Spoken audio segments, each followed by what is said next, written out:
नमस्कार, आप सभी का स्वागत है जनता टीवी पर। मैं हूं आपके साथ दुर्गा शर्मा। रुक करेंगे उत्तर प्रदेश की तमाम अहम खबरों की ओर। बीजेपी के कार्यकारी अध्यक्ष नितिन नवीन का राष्ट्रीय अध्यक्ष बनना तय हो गया है। वो बीजेपी के 12वें राष्ट्रीय अध्यक्ष की कमान संभालेंगे। अध्यक्ष पद की नॉमिनेशन प्रक्रिया पार्टी हेडक्वार्टर्स में की गई, जिसमें रक्षा मंत्री राजनाथ सिंह, गृह मंत्री अमित शाह, केंद्रीय मंत्री जेपी नड्डा, नितिन गडकरी समेत तमाम बीजेपी के नेता शामिल हुए। इन सभी नेताओं ने चुनाव अधिकारी को नितिन के लिए समर्थन पत्र जमा कराया, तो वहीं राज्यों के प्रस्तावक नेता भी दिखाई दिए। नामांकन प्रक्रिया में उत्तर प्रदेश के मुख्यमंत्री योगी आदित्यनाथ समेत 20 दिग्गज नेता शामिल हुए, जिनमें उप मुख्यमंत्री ब्रजेश पाठक, केशव प्रसाद मौर्य भी मौजूद रहे।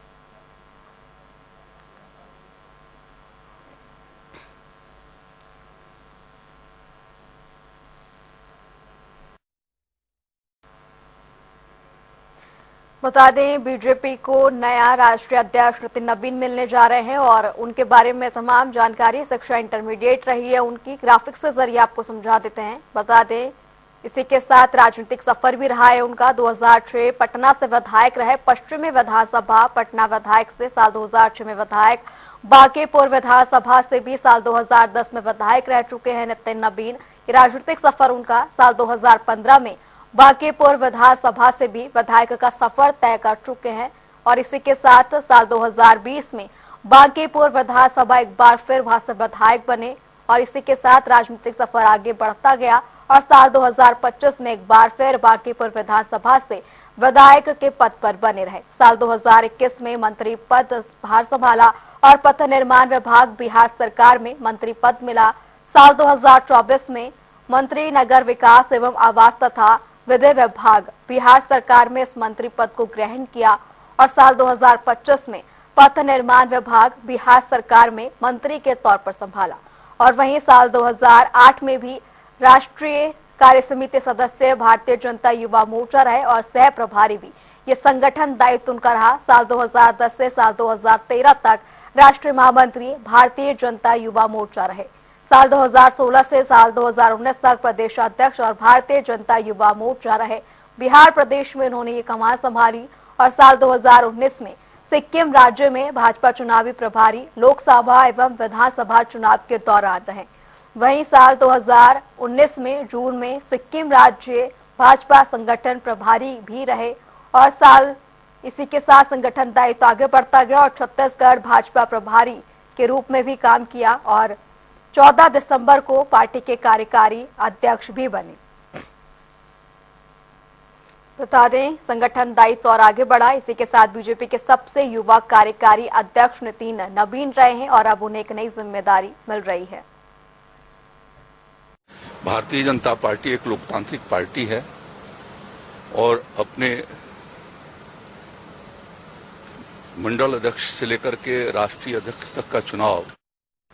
वहीं योगी सरकार में कृषि मंत्री सूर्य प्रताप शाही ने कहा कि बीजेपी एक लोकतांत्रिक पार्टी है और ये मंडल अध्यक्ष से लेकर राष्ट्रीय अध्यक्ष तक का चुनाव संवैधानिक तरीके से कराती है। भारतीय जनता पार्टी एक लोकतांत्रिक पार्टी है और अपने मंडल अध्यक्ष से लेकर के राष्ट्रीय अध्यक्ष तक का चुनाव वह संवैधानिक प्रक्रिया के अनुसार कराती है। आज राष्ट्रीय अध्यक्ष जी के चुनाव का आज नामांकन की तिथि निर्धारित की गई है और उसमें हिस्सेदारी बटाने के लिए हम लोग यहाँ पर आए हुए हैं और राष्ट्रीय अध्यक्ष का आज नामांकन हो रहा है और कल उसका निर्वाचन होगा। यदि चुनाव आवश्यक होंगे तो, अन्यथा यदि निर्विरोध होंगे तो निर्विरोध रूप से उनको घोषित किया जाएगा। चलिए रुक करेंगे इसी बीच एक बड़ी और अहम जानकारी की ओर। बड़ी खबर आ रही है, उससे आपको रूबरू करा दे। अहम जानकारी, नोएडा में इंजीनियर की मौत का ये मामला है। ये बड़ी खबर, नोएडा से पीड़ित पिता की शिकायत पर बिल्डर पर एफआईआर दर्ज कर ली गई है। MJ Vishwa town planner Lotus Grand Construction पर केस दर्ज हुआ है। ये बड़ी खबर, जहां गड्ढे में भरे पानी में डूबने से इंजीनियर की मौत का मामला सामने आया था। इंजीनियर की मौत हो गई और वहीं 2 साल पहले बिल्डर ने ये गड्ढा खोदा था। अब इस पूरे मामले में पीड़ित पिता की शिकायत पर मामला दर्ज कर लिया है। बिल्डर की तलाश में नोएडा पुलिस जुट गई है और इंजीनियर युवराज को न्याय दिलाने के लिए कैंडल मार्च भी निकाला गया। सेक्टर 150 के पास लोगों ने ये कैंडल मार्च निकाला। नोएडा में इंजीनियर की मौत का मामला और अब इस पर एफआईआर दर्ज कर ली गई है। पीड़ित पिता की शिकायत पर बिल्डर पर एफआईआर दर्ज की गई है, क्योंकि जिस गड्ढे में पानी भरने से इंजीनियर की मौत हुई, अब ये गड्ढा बिल्डर की ओर से पहले 2 साल पहले बिल्डर ने खोदा था, जिसके बाद अब इस पूरे मामले पर पुलिस ने एफआईआर दर्ज कर ली है। गड्ढा खोदने के बाद सुरक्षा के पूरे इंतजाम नहीं किए गए थे।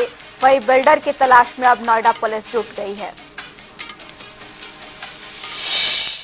एक जेई है, उनको सेवाएं समाप्त कर दी गई है प्राधिकारी स्तर से, और शेष जो है स्पष्टीकरण मांगा गया है सीओ साहब के स्तर से संबंधित का। सर, अब तक क्या कुछ जांच में निकला है, किन कारणों से वहाँ एक्सीडेंट हुआ? और अभी प्राथमिक रूप से तो ये घटना पता चली है, उसकी शेष विस्तृत जांच की जा रही है। उसके बाद वो है तो उसका सारा फाइल निकलवा के देख करके जांच उपरांत कार्रवाई करेंगे उसमें।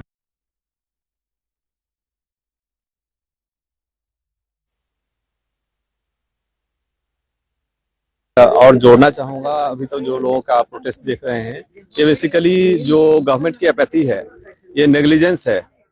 आप मान के चलो, अगर बच्चा 2 घंटे 2.5 घंटे तक अगर तड़प रहा है वहाँ पे और सारे लोग देख रहे हैं, उसके बावजूद भी अगर प्रशासन नहीं बचा पाया, इमेजिन करो इन हाई राइज बिल्डिंग्स में अगर आग लग गई या कुछ दुर्घटना हुई, तब क्या हाल होगा। 2-2 घंटे 3 घंटे सारा प्रशासन वहाँ है, और मुश्किल से शायद 20 मीटर या 30 मीटर या 40 मीटर की दूरी पर वो बच्चा होगा, उसे नहीं बचाया जा पाया। तो ये प्रशासन को तो ये देखना पड़ेगा कि व्यवस्था कैसे सुधरे, सबसे बड़ी बात ये है। योगी सरकार में कैबिनेट मंत्री और सुभाषपा अध्यक्ष ओपी राजभर की लाठी वाली राजनीति को लेकर सियासत तेज हो गई है। ओपी राजभर एक बार फिर अपने पीले अंदाज को लेकर चर्चा में है। दरअसल राजभर की राष्ट्रीय सुहेलदेव सेना की विस्तार करते हुए करीब 2500 युवाओं को पीली वर्दी और डंडा देकर भविष्य की चुनौतियों के लिए तैयार रहने का मंत्र दिया गया। वहीं कैबिनेट मंत्री ओपी राजभर ने लाठी को बिना लाइसेंस वाला हथियार बताया। देखिए, पहली बात तो राष्ट्रीय सुहेलदेव सेना का गठन का उद्देश्य है 60 से 70% अभी अभिभावक और बच्चे, उनको खुद नहीं पता है कि हमको सिपाही बनने के लिए हमको क्या करना चाहिए। अगर इंजीनियर बनना है तो हमको कौन सा विषय पढ़ना चाहिए। बच्चे इतिहास, भूगोल, संस्कृत पढ़ते पढ़ते इंटर कर लेते हैं, उसके बाद जब ज्ञान होता है तब फिर उनको वो फेल हो जाते हैं। तो फिर बाद में ये कहते हैं जब बीए करने के बाद, तो फिर कहते हैं बेकार आदमी हो गया। बीए की परिभाषा बताते हैं। तो हमारा इनके माध्यम से फिजिकल इनको तैयार करना है, और तैयार करके इनको हम लोग सुबह जैसे समय से उठ करके इनको दौड़ लगाने के लिए, समय से व्यायाम करने के लिए, और इंजीनियर बनने का सपना अगर आप सजोए हो, आप देखेंगे इसमें छोटे छोटे बच्चे हैं जिनकी उम्र 13 साल, 14 साल, 15 साल है, जो अभी 9th में एडमिशन लिए हैं। तो इनको ये ट्रेनिंग दी जा रही है कि अगर आप जो बनना चाहते हो, डॉक्टर बनना चाहते हो, तो इतिहास, भूगोल, संस्कृत पढ़ के नहीं बन सकते। तो उनको उस तरह की जानकारी देने के लिए हमारे पास 7 लोग आए हुए हैं ट्रेनर, तो वो उनको जानकारी दे रहे हैं। और जो हथियार दिया जा रहा है, तो इस नाते इनको दिया जा रहा है कि अगर कहीं ये लेकर के अगर 500 आदमी एक साथ चलेंगे, तो कोई भी व्यक्ति खुराफात नहीं करेगा, कोई भी देखेगा तो उनको डर लगेगा। इस पे कोई लाइसेंस नहीं है। चलिए रुक करेंगे इस बीच और एक बड़ी और अहम जानकारी की ओर। बड़ी खबर सबको रूबरू करा देते हैं। पूर्व विधायक कुलदीप सेंगर से जुड़ी ये बड़ी खबर। कुलदीप सेंगर को दिल्ली हाईकोर्ट से बड़ा झटका लगा है। सेंगर को सजा रद्द करने की याचिका यहाँ पर खारिज कर दी गई है। कास्टोडियल डेथ मामले में याचिका ये खारिज कर दी गई है। सेंगर को यहाँ पर बड़ा झटका लगा है। उन्नाव पीड़िता के पिता की मौत का केस चल रहा था, जिसमें यहाँ पर सजा को खारिज करने की मांग पूर्व विधायक कुलदीप सेंगर की ओर से रखी गई थी, और अब कुलदीप सेंगर को दिल्ली हाईकोर्ट से यह बड़ा झटका लगा है। हाईकोर्ट ने याचिका खारिज कर दी है। कस्टोडियल डेथ मामले में याचिका खारिज की गई है। ये बड़ी खबर।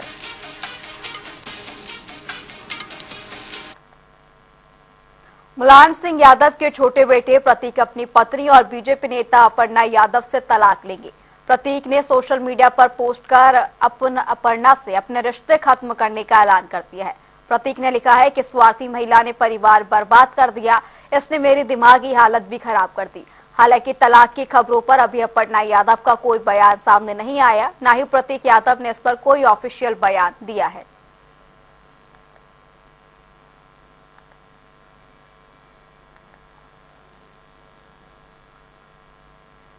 मानहानि के मामले में सुल्तानपुर कोर्ट में चल रही सुनवाई के दौरान लोकसभा में नेता प्रतिपक्ष और कांग्रेस सांसद राहुल गांधी ने आज भी कोर्ट में पेश नहीं हुए।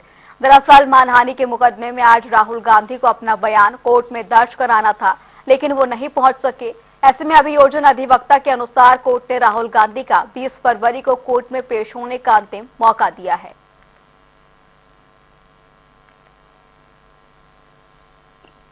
राहुल गांधी जी का आज मुकदमा माननीय एमपी एमएलए कोर्ट में लगा हुआ था और जिसमें 313 की कार्यवाही होनी थी, परंतु वो माननीय न्यायालय में उपस्थित नहीं आए। उनके काउंसिल द्वारा एडजमेंट एप्लीकेशन दिया गया, जिस पर माननीय न्यायालय ने 20 फरवरी की तारीख नियत किया है और उनको अंतिम अवसर दिया है। 20 फरवरी को राहुल गांधी जी को माननीय न्यायालय में उपस्थित होना पड़ेगा और 313 का बयान रिकॉर्ड। राहुल गांधी जी का मुकदमा माननीय एमपी एमएलए कोर्ट में लगा हुआ था और आज 313 का बयान रिकॉर्ड होना था, परंतु माननीय न्यायालय में राहुल गांधी उपस्थित नहीं आए और उनके अधिवक्ता महोदय द्वारा कोर्ट को अवगत कराया गया कि चूंकि वो सांसद हैं और कार्यों में व्यस्त होने के कारण वो उपस्थित नहीं आ सके हैं, तो जिस कारण माननीय न्यायालय ने उनको अंतिम अवसर दिया है और 20 फरवरी की तिथि नियत किया है। 20 फरवरी को उनको माननीय न्यायालय में उपस्थित होकर अपना बयान रिकॉर्ड कराना पड़ेगा। बहराइच में प्रशासन ने अतिक्रमण हटाओ अभियान के तहत बड़ी कार्रवाई की है। महाराजा सुहेलदेव मेडिकल कॉलेज परिसर में बनी पुरानी मज़ारों पर बुलडोजर चलाया गया। कार्रवाई के दौरान आस्ताना गुलाम रसूल शाह सहित 10 मज़ारों को ध्वस्त किया गया है। प्रशासन के मुताबिक मेडिकल कॉलेज परिसर में कुल 12 मज़ारें बनी हुई थी, जिनमें से 10 को अवैध निर्माण मानते हुए हटा दिया गया है। कार्रवाई के समय पुलिस और प्रशासन का भारी बल मौके पर तैनात रहा ताकि किसी भी तरह की कानून व्यवस्था की समस्या ना हो। अधिकारियों का कहना है कि ये कार्रवाई सरकारी भूमि पर अवैध कब्जे को हटाने के उद्देश्य से की गई है और शेष मामलों की भी जांच की जा रही है। पूरे मामले में प्रशासनिक निर्देशों के तहत कार्रवाई की गई।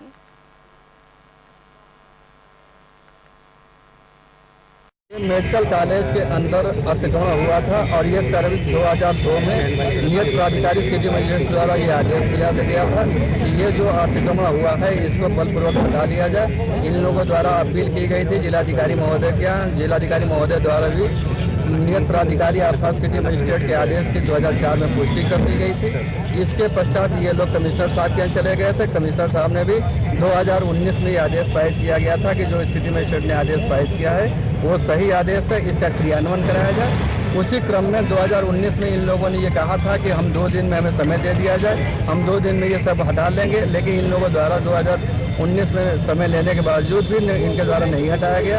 आज इसके पूर्व प्रिंसिपल साहब ने अवगत कराया कि ये 2002 से भी ये मुकदमा चल रहा है और आदेश होने के बावजूद भी ये लोग अवैध अतिक्रमण नहीं हटा रहे हैं, इसलिए ये अवैध अतिक्रमण हटवा दिया जाए। जिलाधिकारी महोदय द्वारा ये निर्देश दिया गया कि इसे बलपूर्वक हटा लिया जाए। अगर ये अपने सुलह समझौते के आधार पर नहीं हटाते हैं तो इसे बलपूर्वक हटा लिया जाए। उसी क्रम में पूर्व से ही निर्धारित तिथि और समय पर नोटिस देने के पश्चात ये कार्रवाई आज पुलिस बल के द्वारा की गई। चलिए रुक करेंगे इसी बीच एक बड़ी और अहम जानकारी की ओर। बड़ी खबर, अहम जानकारी से आपको रूबरू करा दें। हापुड़ में जनता टीवी की खबर का बड़ा असर। घरेलू सिलेंडर के उपयोगों का इस्तेमाल हो रहा था। होटल रेस्टोरेंट में धड़ल्ले से इनका इस्तेमाल हो रहा था। अब विभागीय अधिकारियों ने इस मामले का संज्ञान लिया। जनता टीवी की खबर का ये बड़ा असर देखने को मिला। जनता टीवी ने ये खबर दिखाई थी, जिसके बाद अब अधिकारियों द्वारा इस मामले का संज्ञान लिया गया है। टीम गठित कर सख्त कार्रवाई की बात भी सामने आई है। हापुड़ से ये बड़ी खबर, जहां जनता टीवी की खबर का असर देखने को मिला। अब घरेलू सिलेंडर के उपयोगों का पूरा मामला अधिकारियों के सामने आया, जिसके बाद होटल रेस्टोरेंट में धड़ल्ले से हो रहे इनके इस्तेमाल पर अधिकारियों ने संज्ञान लिया है। ये बड़ी खबर, अहम जानकारी। होटल और ढाबों पर जल्द अब चेकिंग अभियान भी चलाया जाएगा। होटल के लिए टीम गठित कर दी गई है और सख्त कार्रवाई की बात कही गई है। जनता टीवी द्वारा एक खबर को प्रकाशित किया गया था, जिसमें जो रेस्टोरेंट और ढाबे हैं हापुड़ में जो संचालित हो रहे हैं उन पर एक घरेलू सिलेंडर का इस्तेमाल किया जा रहा है। ज्यादातर देखा गया है कि ऐसे ही घरेलू सिलेंडर जो है ढाबे और होटलों पर जो है दिखाई दिए हैं। ज्यादा बातचीत करने के लिए मेरे साथ खाद्य पूर्ति अधिकारी हैं, उनसे बात करेंगे। मैम, कल हमने एक खबर चलाई थी जी, उस पर जो है जो रेस्टोरेंट है और ढाबे हैं उन पर घरेलू सिलेंडर का इस्तेमाल किया गया है, तो इस पर अधिकारी द्वारा क्या कार्रवाई की जा रही है? देखिए, अभी तक मैंने खबर पूरी तरीके से नहीं देखी है, मैं उसको देखूंगी और अगर हमें ऐसा मिलता है कि वहां पर घरेलू सिलेंडर इस्तेमाल किए जा रहे हैं तो उन सभी के ऊपर नियमानुसार कार्रवाई की जाएगी और हम एक टीम गठित करेंगे। जैसे कि अभी आपने भी हमें 2-4 रेस्टोरेंट्स के नाम बताए हैं कि वहां पर घरेलू सिलेंडर इस्तेमाल किए जा रहे थे, तो हमारी टीम वहां जाकर जांच करेगी और अगर वहां पर समय पाए जाते हैं, इस तरीके की स्थिति पाई जाती है कि वो घरेलू सिलेंडर इस्तेमाल कर रहे थे, तो सभी पर नियमानुसार कार्रवाई की जाएगी। देखिए, लगातार अधिकारियों का कहना है कि यदि ऐसे जो घरेलू सिलेंडर पाए जाते हैं रेस्टोरेंट या ढाबों में तो उन पर जो है कार्रवाई की जाएगी। कैमरा पर्सन साहिल के साथ अमन त्यागी, जनता टीवी, हापुड़। बदायूं के बेनावर थाना क्षेत्र में एक गांव की रहने वाली मुस्लिम समुदाय की युवती नूरबी ने शुद्धिकरण के बाद सनातन धर्म अपनाया और अपना नाम माही कश्यप रखा। इसके बाद उसने गांव के ही युवक राजकुमार के साथ 16 जनवरी को एक मंदिर में हिंदू रीति रिवाज से 7 फेरे लेकर विवाह किया। इस विवाह का एक वीडियो सोशल मीडिया पर जमकर वायरल हो रहा है, जिसमें माही कश्यप ये कहती हुई नजर आ रही है कि उन्होंने अपनी इच्छा से धर्म परिवर्तन कर शादी की है। इस फैसले में किसी प्रकार का दबाव या जोर जबरदस्ती नहीं की गई।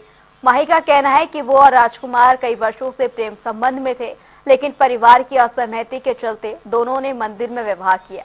वायरल वीडियो में माही कश्यप ने अपने पति और ससुराल पक्ष को सुरक्षा को लेकर आशंका जताई। उन्होंने पुलिस से सुरक्षा मुहैया कराने की मांग करते हुए कहा, यदि उनके साथ कोई अप्रिय घटना होती है तो उसके लिए उनके माता पिता जिम्मेदार होंगे। मैंने 16 जनवरी को इनसे शादी की है अपने पूरे होश हवास में, हिंदू रीति रिवाज में। मेरा नाम पहले नूर भी था, अब माही कश्यप है और मैंने राजकुमार से शादी की है और मेरे घर वालों से मुझे खतरा, मेरी जान को, इनकी जान को भी खतरा है। अगर हमें कल को कुछ होता है तो इसके जिम्मेदार वो ही होंगे और हमारी सारी घर वालों की दिक्कत होती है तो भी। रामपुर में बरेली मुरादाबाद नेशनल हाईवे पर एक भीषण सड़क हादसा हो गया। खनन के डंपर ने तेज रफ्तार स्विफ्ट डिजायर कार को जोरदार टक्कर मार दी। टक्कर इतनी भीषण थी कि कार के 2 ट्रकों के बीच बुरी तरह फंस गया। हादसे में एक बच्चे समेत 2 लोगों की मौके पर ही मौत हो गई, जबकि 3 लोग गंभीर रूप से घायल बताए जा रहे हैं। टक्कर के बाद कार में सवार लोग अंदर फंस गए, जिन्हें पुलिस की रेस्क्यू टीम ने कड़ी मशक्कत के बाद बाहर निकाला। घटना की जानकारी मिलते ही एसपी और अपर पुलिस अधीक्षक अनुराग सिंह भारी पुलिस बल के साथ मौके पर पहुंचे और राहत एवं बचाव कार्य का जायजा लिया। घायलों को तत्काल इलाज के लिए अस्पताल भेजा गया है। यह हादसा रामपुर के थाना सिविल लाइन क्षेत्र अंतर्गत अलीनगर बाईपास पर हुआ। पुलिस ने मृतकों के शवों को कब्जे में लेकर पोस्टमार्टम के लिए भेज दिया है और साथ ही हादसे के कारणों की जांच शुरू कर दी है। थाना सिविल लाइन अंतर्गत बरेली मुरादाबाद हाईवे पे एक स्विफ्ट डिज़ायर गाड़ी का ट्रक से भिड़ंत हो गई। इसमें आगे के एक ट्रक ने ब्रेक लिया, जिसमें पीछे जाके वो डिज़ायर लड़ गई और उसके पीछे एक और ट्रक चला तो उसने डिज़ायर के पीछे से इम्पैक्ट किया। उसमें 5 लोग सवार थे, इसमें एक बच्चा भी था और 2 पुरुष थे, 2 एज्ड महिलाएँ थी। तत्काल हमारी टीम पहुंची और गाड़ी को काट करके रेस्क्यू टीम ने सभी को निकाला और हॉस्पिटल पहुंचाया, जहां जाके पता चला उसमें बच्चे की और एक युवक की मृत्यु हो गई। शेष 3 लोग खतरे से बाहर हैं, उपचार के। फतेहपुर में कांग्रेस कार्यकर्ताओं ने योगी सरकार के खिलाफ जोरदार प्रदर्शन किया। वाराणसी के मणिकर्णिका घाट में तोड़फोड़ के खिलाफ कलेक्ट्रेट परिसर में जमकर नारेबाजी हुई। कांग्रेसियों ने वाराणसी के मणिकर्णिका घाट में तोड़फोड़ का आरोप लगाते हुए सरकार पर भी गंभीर आरोप लगाए और पूरे मामले की निष्पक्ष जांच कराकर दोषियों के खिलाफ कठोर कार्रवाई की मांग की है। कांग्रेस नेताओं का कहना है कि धार्मिक स्थलों की गरिमा से लगातार खिलवाड़ किया जा रहा है।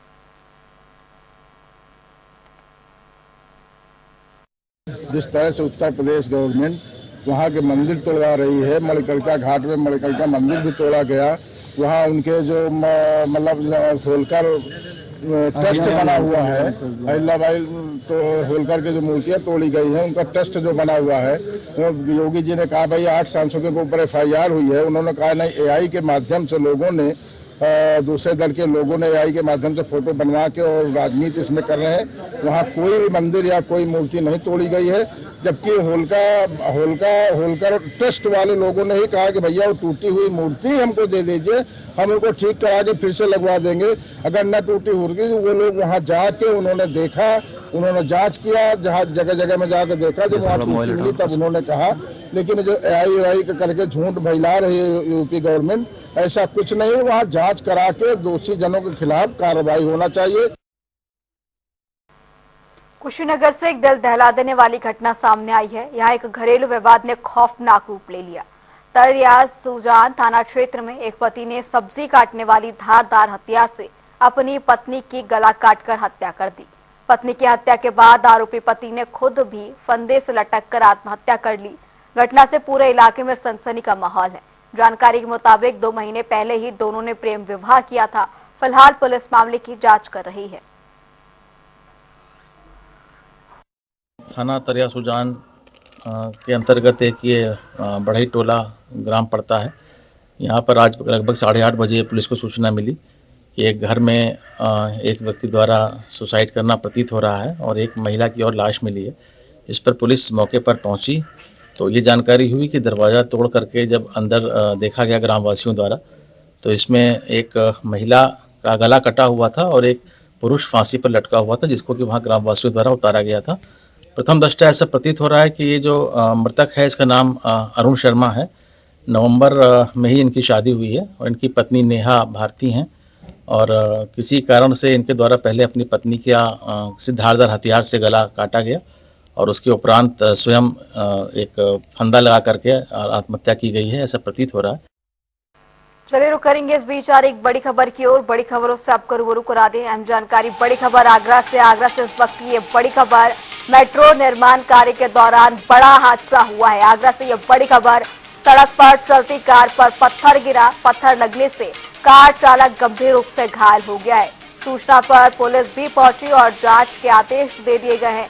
घायल को इलाज के लिए अस्पताल भिजवा दिया गया है। आगरा से इस वक्त ये बड़ी खबर, अहम जानकारी, जहां निर्माण कार्य के दौरान कार पर पत्थर गिर गया। खंडारी मेट्रो स्टेशन का ये पूरा मामला है, जहां पर काम चल रहा था और इस दौरान कार पर पत्थर गिरा। चालक गंभीर रूप से घायल हो गया है। मेट्रो निर्माण के दौरान ये बड़ा हादसा हुआ है। खंडारी मेट्रो स्टेशन के पास का ये पूरा मामला, जहां सड़क पर चलती कार पर पत्थर गिरा, वही पत्थर लगने से कार चालक घायल हो गया है।